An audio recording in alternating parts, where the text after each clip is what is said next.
Jordan! Jordan! Tama na! Tama mo ako! Tama na kasi! Tama na! Ano ba? Bitaw! Christy! Ikaw ba ang nagsabi kay Jordan na nasa park si Christy at si Tori? Naawalan po kasi ako kay Sir Jordan dahil nakiusap po siya sa akin. Sa susunod, huwag kang makikialam sa kung ano man ang problema ni Christy. Naiintindihan mo? Yes, ma'am. Napamahal na sa akin yung bata. Kaya hindi ako papayag doon sa mga sinasabi tungkol sa akin ni Jordan. Dahil hindi kong gagawin yun kay Tori.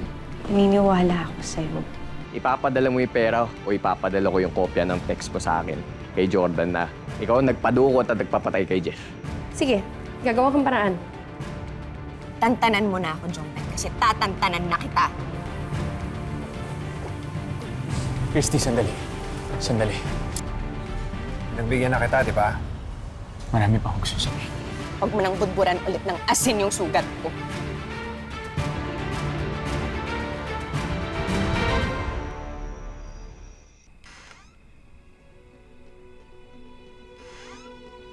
Oh.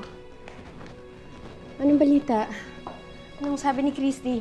Umayag na ba siya na maging flower girl si Tori?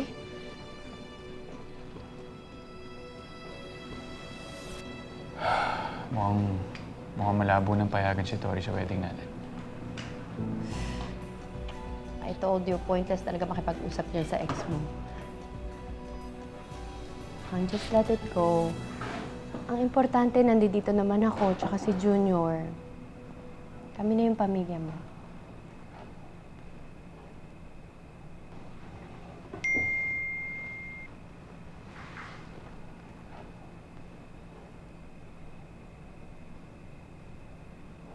Oh. Okay ka lang? May problema ba? Ha? Hindi. Nag-update lang sa akin yung wedding coordinator natin about sa supplies. May issue lang pero madali lang namang ayusin.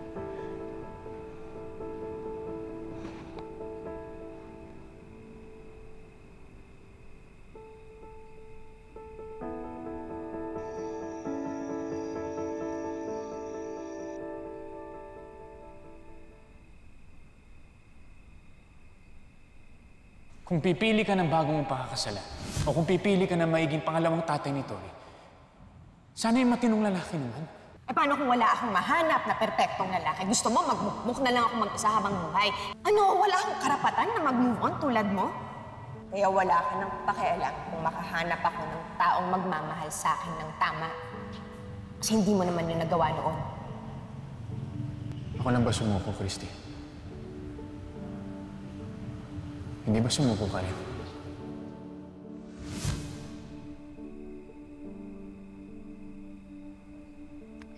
Sorry, anak, ah. Sorry, humantong kami ng daddy mo sa ganito. Sorry, nasira ang pamilya natin.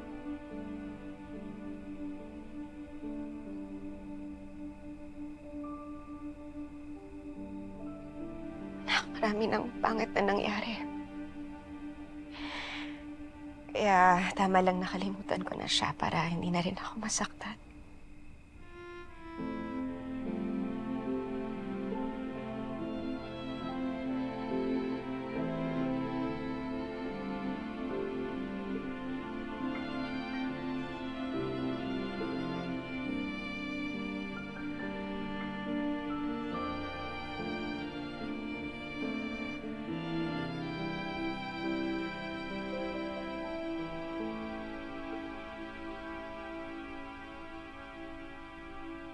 Han, anong oras na? Bakit gising ka pa? Hindi ako makatulog eh. Ang dami kong iniisip. Trabaho, pag-alis si Jeff, si Tori, yung wedding. Just a little overwhelmed. Don't worry. Kapag kinasal na tayo ulit, everything will be alright. Kapag asawa mo na ako, hindi mo na kailangan suluhin yung mga problema na yan. Forever ka nang may karamay. And one day, you will realize na you made the right decision choosing me. I'm trying to get some sleep.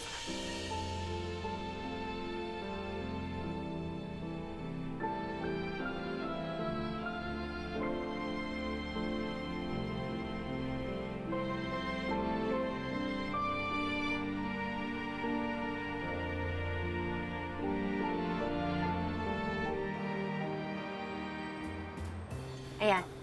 Ikaw na lang magbigay ng bag na yan doon sa umorder sa akin na kasamahan mo doon sa hotel. Anong nangyari, girl?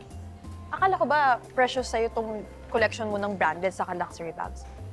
Bakit bigla ka naman nag-decide na ibenta? Wala na akong choice. I need the money. Eh, bakit nga? Ito ba magagamitin yung pera? Saka bakit parang urgent na urgent? Bakit po ang dami ninyong tanong? Test paper po ba kayo? Concern lang naman ako, Shaira. Feeling ko kasi may bago kang problema eh. May hindi ka ba sinasabi sa akin? Fine. Kinapos kami dalawa ni Jordan sa budget. There. Happy? Ngayon, wala ka ng tanong. Please, sundin mo na lang yung inuutos ko sa'yo. Tapos, sabihin mo dun sa buyer na isend nila sa akin online yung payment nila. Okay? Ibang transfer na lang nila. Got it? Alis na ako. Milakad pa kami ni Jordan. Thank you.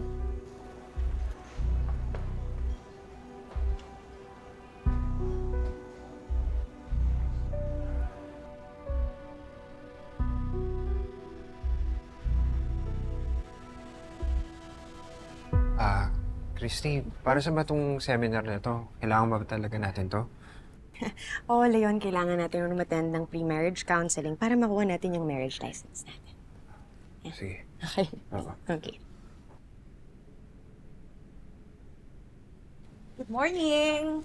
Please settle down na po sa inyong mga upuan. Okay po. Malapit na tayo magsimula.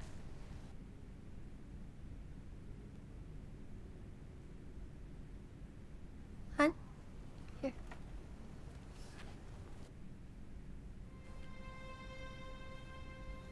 Shaira, Jordan. Anong ginagawa niyo dito?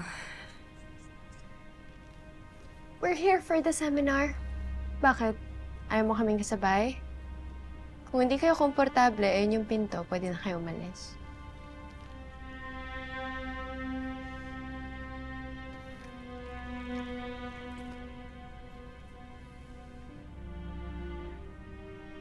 Isa sa pinaka-importanting aspeto ng pagiging mag-asawa ay ang katapatan o fidelity. Isa itong pundasyon para maging matibay ang relasyon ng bawat isa. And it ensures the trust and respect between the spouses. Tamang-tama kayo dyan, ma'am. Kaya ikaw, Christy, mag-take down ka ng notes, ha? Makinig ka dun sa sinasabi ni ma'am about fidelity para pag kinasal kayong dalawa, hindi ka na magpabuntis ulit sa ibang lalaki kaya yun ang ginawa mo before. Shay, wag dito. Ang daming tao. Sorry na. Nabibwisit kasi ako sa kanya. Anyang pasamahin si Tori sa kasal natin. Ay, ma'am, agree po ako sa inyo. Importante po talaga yung fidelity sa isang relasyon. At saka, ma'am, naniniwala din ako na hindi naman magiging dishonest o unfaithful ang mga asawa kung wala naman yung mga babaeng nakaabang lang dyan na handang sulutin at akitin ng mga lalaki. Hindi ba, ma'am? Matagal na siguro kayo magkakilala. Kaya ganyan na lang kayo magbiruan. Yes, ma'am. Actually, we go way back. Siya kasi yung dating asawa na mapapang-asawa ko, kaya ganyan. Shay, stop it. Please. Jordan, pagsabihan mo si Shaira, nananahimik kami dito. Sabihan mo siya, huwag siya manggulo. Ang mga pagsabihan ko na dapat kong gawin. Tama na, huwag mo nang patulan. Reminder lang po magkakasama po tayo maghapon dito.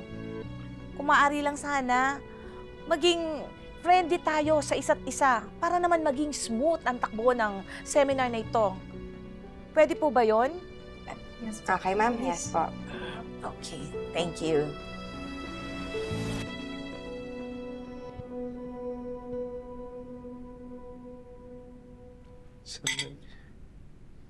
Dahan-dahan lang kumain. Sabi naman. Kalat ba? Oo.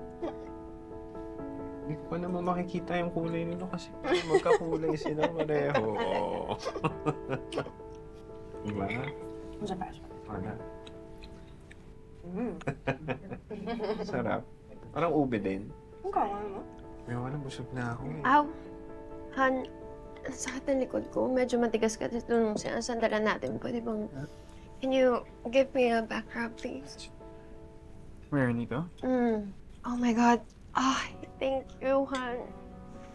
Ang swerte ko talaga sa'yo. Sobrang sweet at saka caring mo sa akin.